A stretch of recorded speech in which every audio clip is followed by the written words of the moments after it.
We welcome you all to Talk the Talk. My name is Janine Stiene, And I'm Toni-Ann Antoniato. the Masters of Myofunctional Therapy. Together, we interview physicians, dentists, and other professionals to learn how their expertise can benefit you, your child, or your patient's speech and language skills and complement the services they are receiving.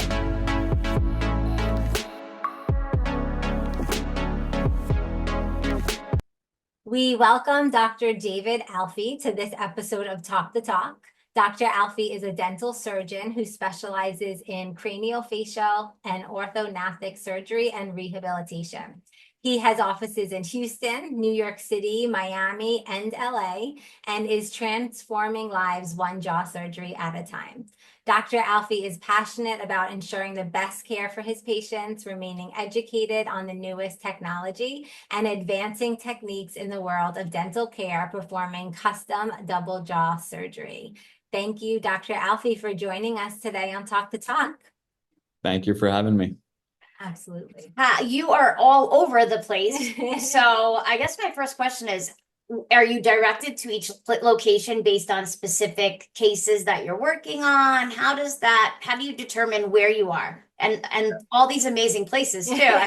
We have 9 locations all in the cold. We need to have a little bit more of a disbursement. Yeah, all by design for sure. So home base is in Houston, Okay. and I'm here most of the time. That's where our practice is.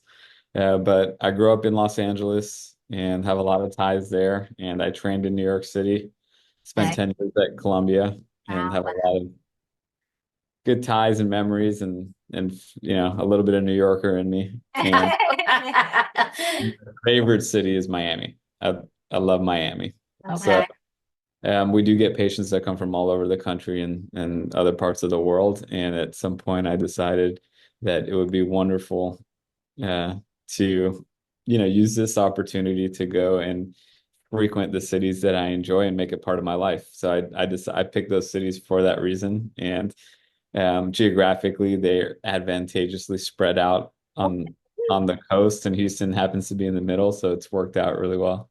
Very nice. And how often we're obviously excited to hear New York City. So Yes. how often are you Near us? Yeah, are you in New York typically? Yeah, I try to be there every 3 or 4 months. Okay. Cool.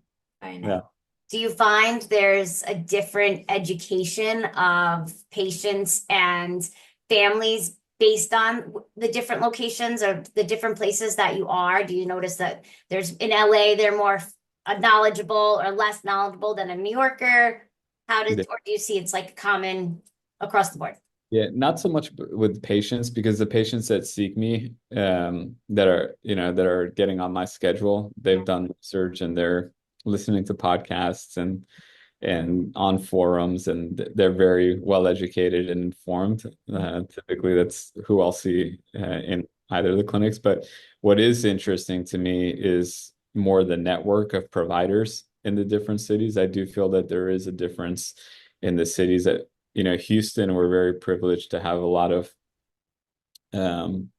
airway oriented providers. And I think because it's such a big medical center, there's a lot of collaboration and forward thinking that I do find Houston to be ahead of other cities by several years. Wow. In the airway space. I don't know about other things, but in the airway space, we have so many wonderful myofunctional therapists in the area, pediatric dentists, orthodontists, dentists that, they're all in on airway. And we have an airway study club that's always sold out, and has been for many years. And we have great sleep physicians also. So I do feel like Houston is a little bit ahead of the curve. And I felt that way. It was more obvious in the past. I do feel like other cities are catching up in the last year. Yeah. I see that in New York, there's been a lot of movement in interest in airway in a way that I haven't seen several years ago. Okay.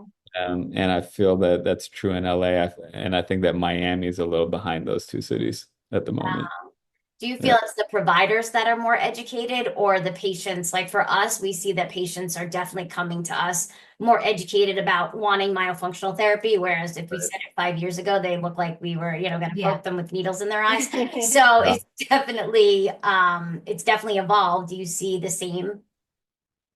Yeah, definitely. More patients are for sure.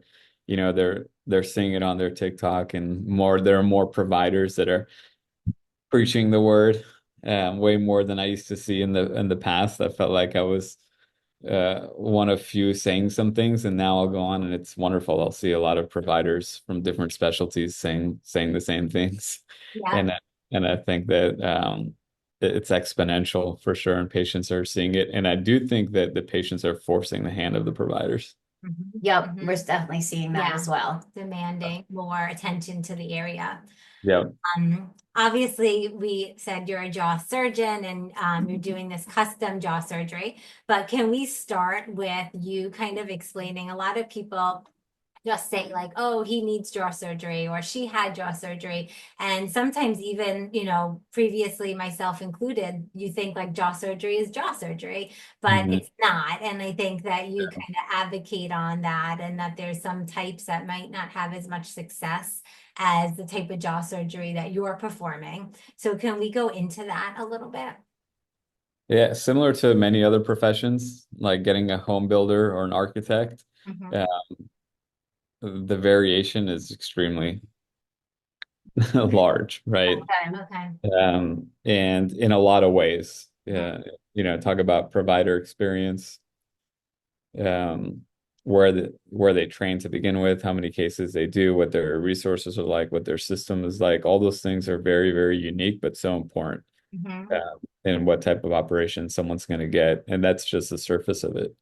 It gets deeper into that in terms of what technology they're using, and so on and so forth. So the reality is that uh, it's very different everywhere, not only across the country, but even within cities and across the street.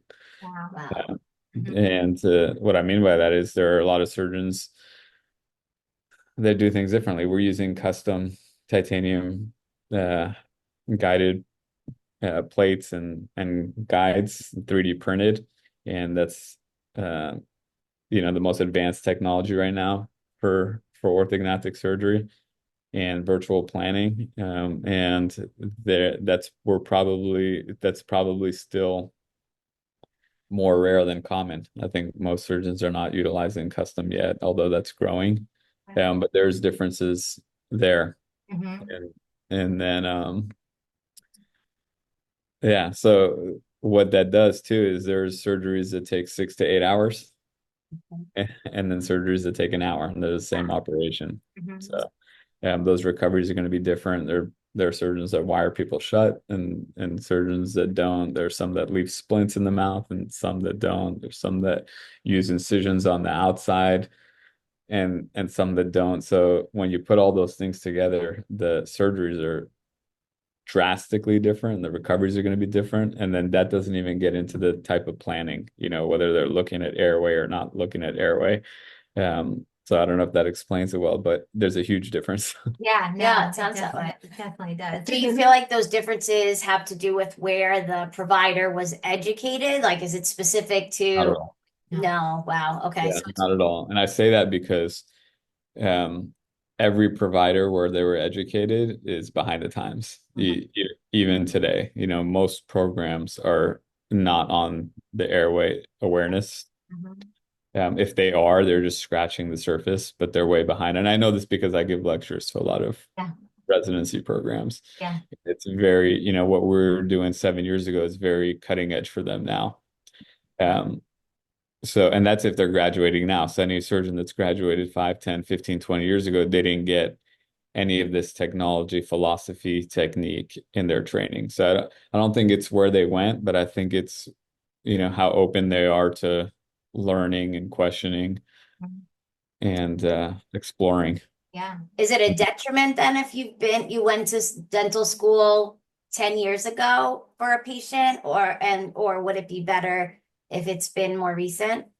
No, I think it's really more of an individual thing. There's advantages to graduating 10 years ago versus today. Residents today may have um, scratched these items in their training where it wasn't there in the past, but that gives no excuse for someone 10 years out not to have the same information Right. that's being given to the younger ones. But instead, they should have more experience, not only experience surgically, but experience in terms of researching and questioning and talking to patients. And that should give them a real advantage in terms of evolving in their scope. Yeah. I think you share a lot on your social media and, specifically on your Instagram about your results with your patients. And you had some interviews with patients, I think maybe 7 days after their surgery, and they're, Mhm. feeling decently good. And that's not Yeah, at least what we see with the surgeries that some of our patients go through. They're for sure. It's a big difference. And I know this because I did things traditionally for a long time. And what we're seeing in recoveries now are so different. wow. It's just a different experience, different outcomes for Mhm. sure. Wow. So I feel like in our education, there was always, you wouldn't recommend a patient to a surgeon for potential jaw surgery until they're over 18 for a female and over 21 for a male. Is that still, I mean, that's like almost the numbers we're taught and like we're ingrained in our brain. No, not at all. I mean, I have a lot of patients, 14, 15-year-old. Okay. And I think that everything in surgery is risk versus benefit. There's no magic wand, but you got to put all the things together to make a decision. And there could be a lot of advantages to going early, especially in those formative years for a teenager who might have a bad underbite or overbite or is not really thriving because they can't sleep or breathe well. Mhm. And if you can address that so that socially they succeed and, you know, Mhm. cognitively they improve and have better experience in school versus maybe they'll grow a little more and then you do some more ortho after. It's to me, that's a real discussion to have. But I think the reason for those hard numbers in the past and um, the way we learned things was because it was such an unpredictable and difficult recovery. With the traditional terms, it wasn't a great operation. It's a hard operation, long hours, long recovery. So, and with a lot of uncertainty. So, if there were any things that could throw a little bit of variability or or question, that you would avoid those things as much as possible. Mhm. Right. So no, don't do it till you're 100% stop growing. Don't do it until the braces are perfectly ready for surgery. But that's because we were just trying to control what we can control because what we couldn't control was a lot. But now it's different because of technology, we can control a lot more in the operation. The hardware, when it's printed, is a lot more accurate. The surgery can be a lot more accurate. So we don't have to put constraints on ourselves because it's just more options. Wow. What would the process be? Like, say we had a patient and, we referred them to you. What does that look like consultation wise? What are you looking at to kind of see if they are a candidate for something like custom jaw surgery? Yeah, it's a great question. So for consults, usually we'll get a cone beam CT where we're looking at the airway, the anatomy. We're evaluating the patient for, all their physical characteristics and their medical history and all that, and go through their symptoms and try to understand what they're dealing with, what their goals are. And then from there, we come up with a plan. What that means is usually, are they a good candidate for surgery? I can tell you more and more people are good candidates for surgery just because of the way the surgery has improved. And the reality is that most people have underdeveloped jaws. Mhm. Yeah. So then it becomes a determination of timing and what resources need to happen before, during, or after. And that will help set up that patient, work with myofunctional therapists, speech pathologists. Some of them need to see periodontists, orthodontists, and get ready for surgery. And some of them we can determine it'd be good for them to just go to surgery and then um, line them up for postoperative care. Mhm. Wow. We often find that issue as speech pathologists and myofunctional therapists, the patients that are waiting for surgery, the issues they're having with production of sound, we can't correct it completely because it's what needs to happen with regards to the surgery that's going to be able to close where that air is escaping from.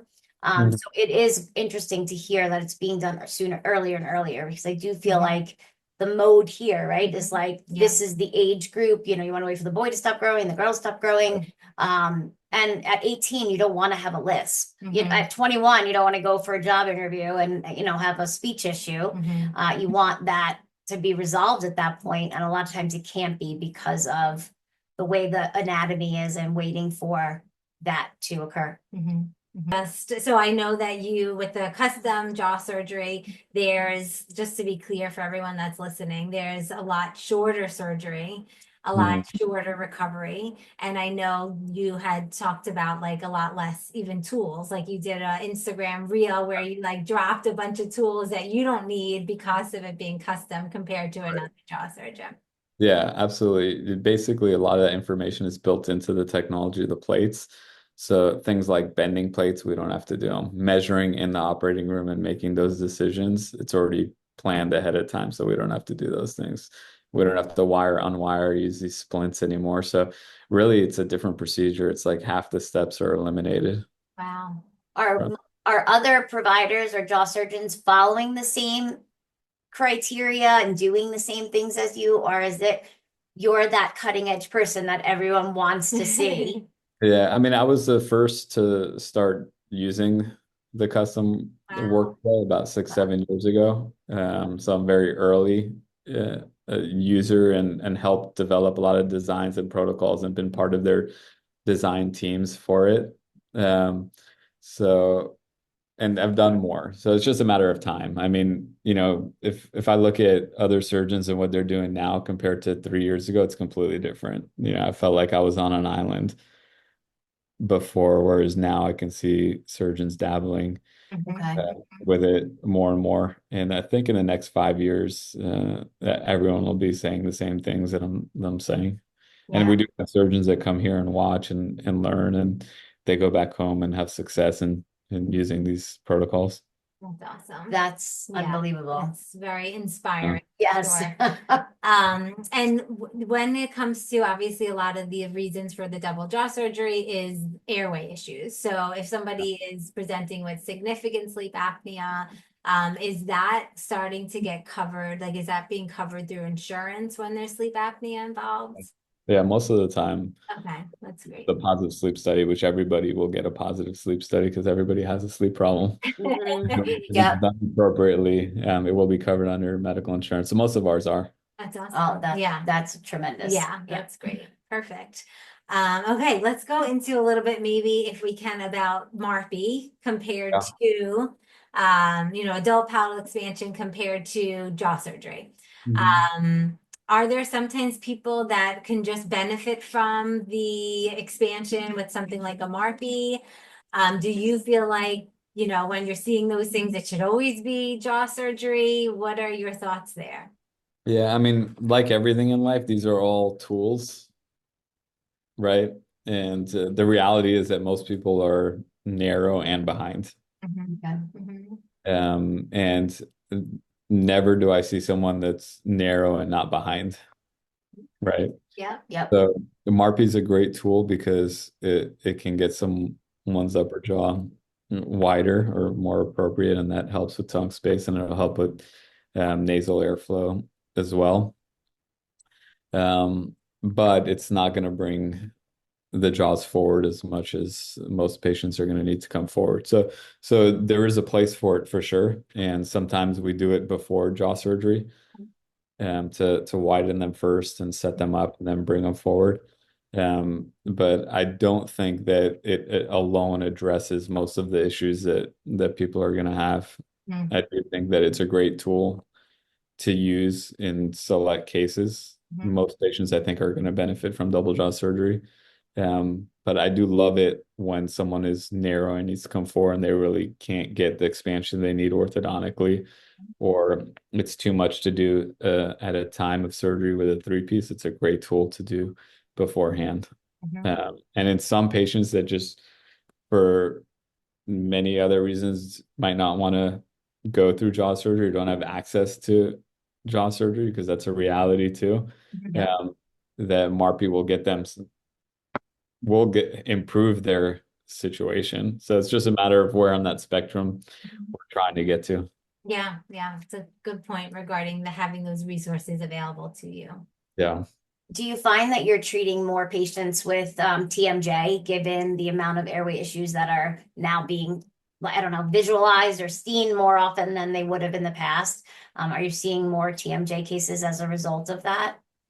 Yeah. I mean, uh, almost every TMJ patient, so people that come with symptoms of TMJ disorders, I would say 100% of them have an airway problem. And Wow. and in the majority of them, addressing the airway problem takes care of the symptoms. And I've been seeing that for a long time with a very high success rate. To the point where I do think that, with few exception, TMJ is just a sign of an airway disorder. And I advise against doing intra-joint procedures, joint replacements, disc repositioning, because those are just attacking what I say is the victim of the problem. Mhm. And the body has this amazing ability to adapt, and the joints especially have that ability. So putting them in a favorable environment, giving them a good skeletal position, and then myofunctional therapy, we're seeing a lot of success in TMJ that we've never seen historically. Mhm. Yes, us too, right? Yeah, I feel like we're definitely. definitely seeing that as well. Yeah. So if we have a patient and we're seeing that the airway is an issue and they're presenting with symptoms of TMJ, at what age would we necessarily refer them to you? Mhm. Um, any age really to establish care, or a provider. Mhm. Mhm. But ideally, if we're talking about preparing for surgery, I would say early teens. Okay. Okay. And in Yeah. the interim, then if they're doing orthodontics or something to minimize the issue that they're presenting with, is that something you see all the time? Like I do feel like we have some patients that have braces for the aesthetic, and then there's providers that do it that really look at the whole picture and really work towards making sure it's done correctly. Do you see that Yeah. most of it's happening that they're going through ortho before they come to have jaw surgery? Yeah. I mean, most of our patients have gone through ortho 2 or 3 times. Because there's always that attempt to camouflage or delay or wait or avoid surgery for the obvious reasons we talked about Yeah. before. But the reality is, if the teeth are always going to lose the fight to the tongue Mhm. and the lips, and that's why these people have to go through ortho many times, and they end up with bites that keep changing and never really get to where they are. So I do think that as more providers get better with these protocols and doing surgery in a more predictable and easier recovery, that as a consequence, hopefully it'll get more orthodontists to skipping these camouflage situations and getting the patients better. Because it's gonna not only save a lot of money and repeat ortho and headache and time, but get the person healthier quicker. Mhm. Definitely. And I feel like we do a lot of educating on Long Island, especially to the dentists and orthodontists. And it's amazing how many people or how many of them do not even consider the airway when they're working with a patient and Mhm. understand the symptoms of it. I mean, when the light bulb goes off, when we say something about their jaw, teeth grinding or whatever, and that light bulb goes off, you're almost taken back because like you didn't realize that this entire time and we're educating you about that. Mhm. Um, Yeah. I mean, I don't know if that's something you see as a standard. Mm. And is it individuals like you, like getting out there to educate that are going Yeah. to bring it forward? Mhm. Yeah, I think so. I've Okay. been, and I see more and more providers doing it and talking about it, and we're seeing more patients come from different providers, but the patients are informed with these things. So I do think it's a matter of short order, short time, where we're going to see this. Um, Everybody's going to pretend like they were there the whole time. Exactly. I knew that. I knew As that. long as they get there, that's fine. Exactly. We can do like the I told you so when they walk out, Yeah. You're gonna want your own island back soon. Exactly. You're gonna have to come up with something new again so you can get back out there. Yeah. So I understand you did jaw surgery on your brother. How Yeah. did that go? Thankfully, it went exceptionally well. Okay. That would not make a good Sunday table. Like, Yeah, no, yeah, thankfully he did amazing. He recovered as easy as anybody can recover, and he was back at work in 4 days. Wow. wow. Okay. Yeah, Did and you did really enjoying the benefits of breathing, and he loves the way he looks, and he's Wow. he was always a champion for us and for the procedure, and now he is more than ever. So thankfully, it wow. went really well. Wow. Do Did you go I'm ahead, sorry. I sorry. know I was gonna say, did that take a lot of educating and convincing for many, many years or No, I mean he helps manage our practice here. okay. So he's been part of it. And I Okay. do over 200 of these surgeries a year, and we hear success stories, and we see patients really lives transformed, and they're so happy, and they're always talking about it, to the point where he came to me one day and he said, "Okay, I'm doing it in November." Oh my And God. he made up his Wow. mind and he said, "I want this operation." I said, "Sure." That's Yeah, awesome. that's awesome. Yeah. Is it often hereditary, these issues? Like, would you see it? And obviously, I'm not saying that about you and your brother, but I'm just saying, generally speaking, if you identify an individual, would you expect to see the same thing with another member of their family? Um, the answer to that is yes and no. Okay. Yes, because everybody has it. Okay. Mhm. Okay. And what I mean by that is, like, sure, there are genetic conditions like Treacher-Collins and craniofacial anomalies where there are small jaws develop, but the truth is those are extremely rare.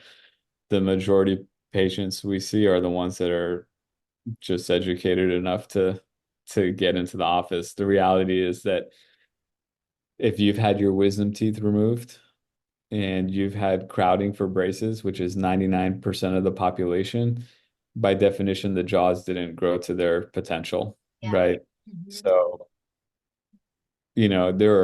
there's billions of dollars in industries around this, right? There's fillers and implants and lip fillers, cheek implants, Yeah. chin implants. Mhm. There Yep. are orthodontics, there's Inspire and CPAPs and oral appliances and antidepressant medications and antihypertensive medications.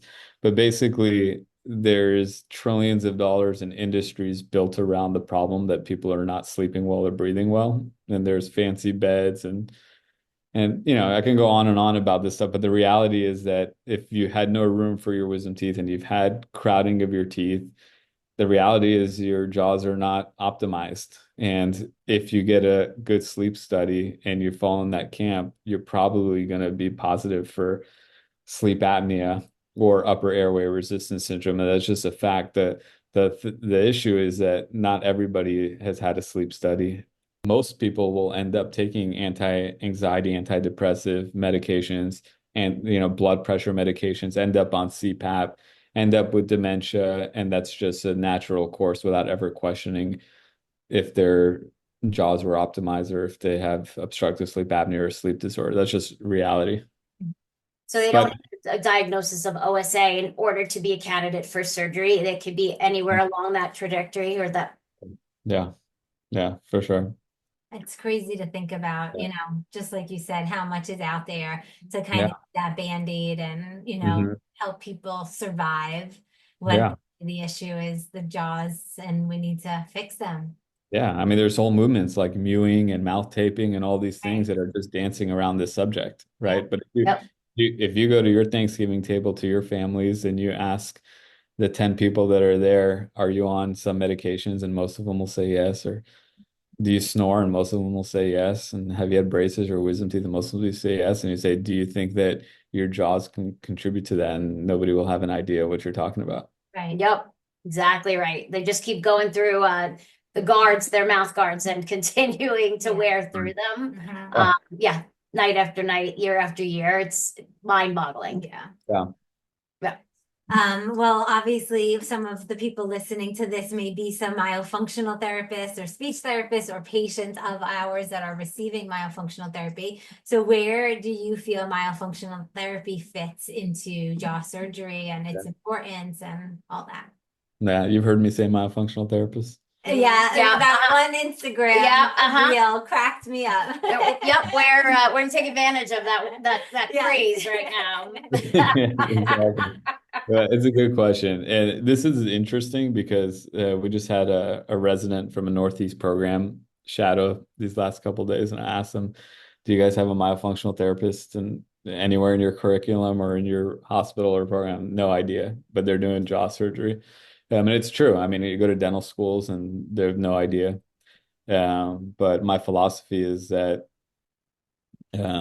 everybody should have a myofunctional, everybody should be working with a myofunctional therapist because nobody has appropriate jaw structure. And because of that, most people don't have appropriate oral posture. And that's necessary for success you know this, I'm preaching to the choir. But I think that even a great jaw surgery outcome is not going to be optimized if the oral posture is not optimized. So every single one of my patients, I recommend myofunctional therapy for definitely after, and we try to get people in there before too. But I think that this shouldn't be unique to even jaw surgeons. I think all jaw surgeries should meet a myofunctional therapist for their patients, but I think this is true for everyone that's going any type of dental care.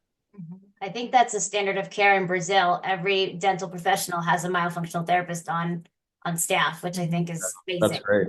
Yeah. It should be that way. And I don't know if you heard me say this, but I think that, you know, even more important than nurses in every elementary school, they should have myofunctional therapists Wow. with kids. Didn't catch that one, but I love it. Yeah, I love it. I love it. Except then our practice would be That's true. get quiet because they get into school. So Get it. wait, Then be you're careful not what you on the wish for. Be island. careful what you wish for. We're gonna have to edit this part. Okay. I was going to say, then you're not on the island, but you are on Long Island. Exactly, exactly. Do you have access to many myofunctional therapists near you and around you in each of the cities that you're practice out of? Yeah. That's good. Mhm. Yeah. And thankfully, because of Instagram, we have a nice network of That's great. that I can point to patients. Mhm. Yeah. Makes a big difference, you know. We have created that network too, but it's hard when your patient goes to somebody else because maybe a friend recommended them or a family Mhm. member, and you know, just doesn't align. They're saying, you know, well, they're too young for us Right. to get the jaw. They have too many baby teeth still, and we're like, well, this is, you know, early intervention. We want to grow the jaws while they're still growing, so it's hard not working inside your own little network. That's true. And to that point, like you asked about, you know, is it different with every surgeon and across the country? There's a huge variation in myofunctional therapists. Yeah. Yeah. Agreed. Yep. Yeah, It's not all true. the same. They're not all doing the same. Yeah. They're not all trained the same. Right. Yeah. They don't have Yep. same experiences or collaborations and knowledge. Yeah. But you know, it's all for the better. And I think that myofunctional therapy is probably going to be the fastest growing profession in the country. Wow. That's a prediction I have too. Okay. I could see it because the courses are filling up more and more and quicker. Yeah. We'll present at a lot of the different ones, and it's amazing to me how many people are pursuing that I don't know if it's a passion, but pursuing that education just to not even to practice it, but just to understand it. Yeah. Because they don't understand. Nothing in our grad programs ever spoke about myofunctional therapy ever. I never heard that word or tongue thrust or anything during my educational experience. So it's really coming around, and it was such a taboo word for a long time. So it's definitely nice to see it coming around. last year, what did you do? 400 myofunctional therapy evaluations? Yeah, over 400. Yeah. So I'm interested to see what it looks like at Yeah. the end of this year. Yeah, and I say that like initially, you know, when I was doing evaluations alongside Janine 5 years ago, maybe there'd be some orthodontists that made the referral. Barely any parents. Like it was never the mom that said like, oh, I'm concerned with mouth breathing or I'm concerned with their, you know, teeth or tongue thrust. Now, orthodontist, dentist, and parents are like the biggest referral sources. Yeah. So it's, you know, encouraging to see that. Yeah, Great. absolutely. Mhm. Yeah, I'm happy to see that. Yeah, definitely. So you also have your own podcast. So Yeah. I would love it if you could share with those listening, because hopefully they hear this and just want to hear even more from you. And we talked about your social media. So anyone who doesn't follow Dr. Alfi on Instagram, you will enjoy his account, I promise. But where else can they learn more about you? Yeah, I appreciate that. Yeah, we started the podcast about 5 or 6 months ago. Okay. Yeah, I'm really enjoying it. I mean, the mission I had with all of this is really to get the word out and make this mainstream, because I do feel passionately that most of medicine will be disrupted by oral posture and jaw health. I think that it really is the root and the gate of a lot of chronic illnesses, a lot. And we're talking about, you know, the top, if you look up at the top 10 most sold drugs, for example, acid reflux, anxiety, depression, ADHD, hypertension, all these things are really about getting good sleep and breathing well. And you fix that, you can improve so many lives. So that's the goal, is to make this mainstream. And the podcast, we're getting experts and patients and really diving into these things just like you guys are, and that's our mission. So definitely look up the Alfi podcast on YouTube or Spotify, and let's keep sharing. Definitely. Absolutely. Thank you so much for joining us today. It was educational for me, so I can only imagine how educational it's going to be for our listeners. I know your time is precious, so we really appreciate this time with us. Yeah, thank you so much. I look forward to meeting y'all. Thank you for joining us on this episode of Talk the Talk. We hope it was enjoyable and educational and further supports you both personally and professionally. For more information, please check out our Wyo Myo and Myo Minute podcast, as well as our other episodes of Talk the Talk. And don't forget to check out our tongue training appliance, Spot Pal, to help with tongue thrusting, thumb sucking, snoring, TMJ, mouth breathing, and so much more.